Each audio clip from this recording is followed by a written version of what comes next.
Hi, I'm RCKicks. On today's show, well, we're going back to vintage Tamiya and we're doing a road car, and it's going to be this. The Daytona Thunder comes with a Dynatec motor. Now, I've been after one of these for quite a while as it's something very different for me, and I don't have anything like this in the collection at all. And I really like the bright yellow. It really pops with the decals, and this is something a little bit special. So in this video, we're going to unbox it, take a look at everything you get, that special motor, that special body, as that, believe it or not, isn't a Tamiya body. I found a vintage article on this, so you might want to pause the video so you can read it. It came from Kit Review by Marcus Nicholas. So before we open up the Daytona Thunder kit, let me just give you a bit of backstory to it, as it's actually quite a special kit and it's never been reread at all. Now, this came out on the 26th of April 1995. Not sure when it was discontinued, but probably a few years later. So every one of these is vintage. Now, Tamiya actually dropped the Mercedes-Benz Group C car recently, so whether we'll ever see this one again, I honestly don't know.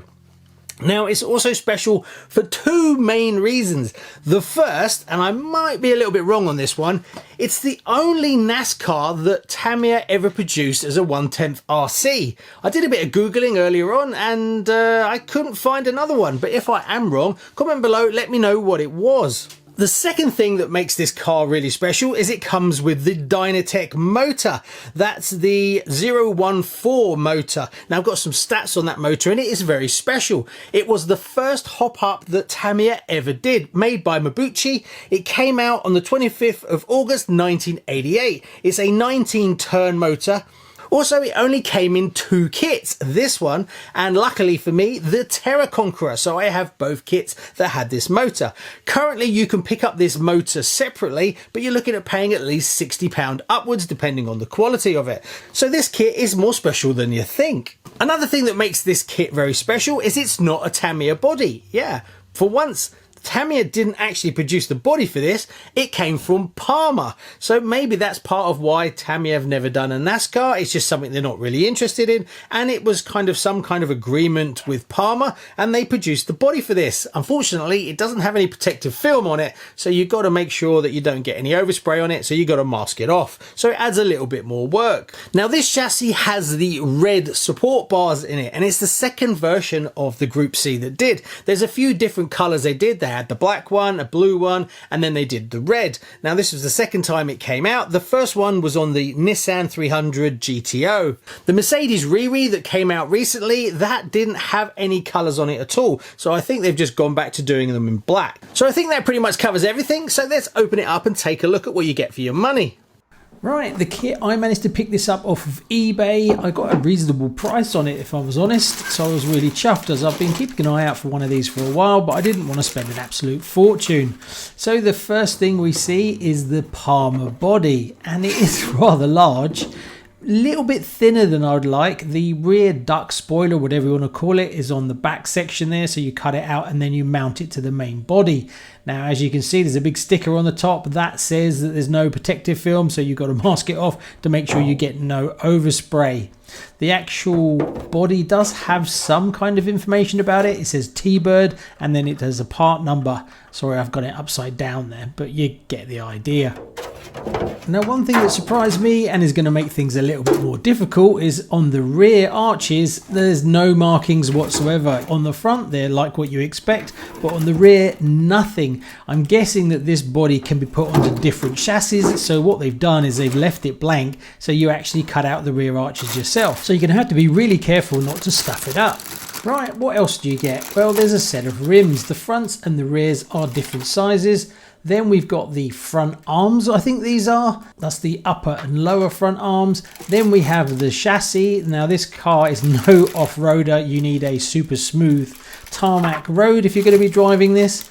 Then we've got the rear axle housing. It's like a box on the back section. Next, we have what looks to be the bumper, the servo mounts, and the battery tray clip, as well as the body mounts.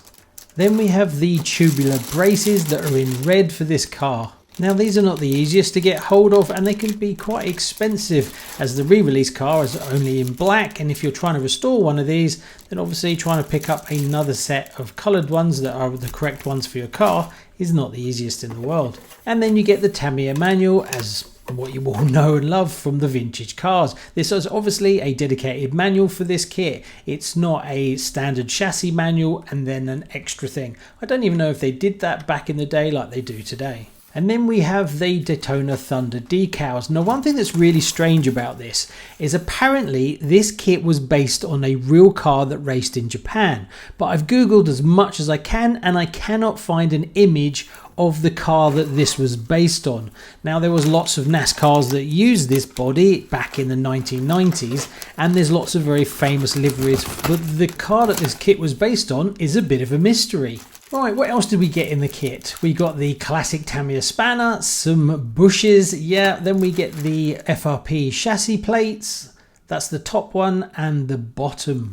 Then we have the alloy axle and some of the suspension parts. Now there is a graphite option for this, but no chance being able to find one of those today. Then we get two different sizes for the ball diff spur gear. Also we get some oil for that single shock. Then we have the ball diff itself. The balls seem really large. Then we get the pouches. Now as you can see, they're very different to the later Tamiya ones, and this is a classic sign that this is quite an old kit. And the usual vintage hardware that you expect to have in a kit of this age.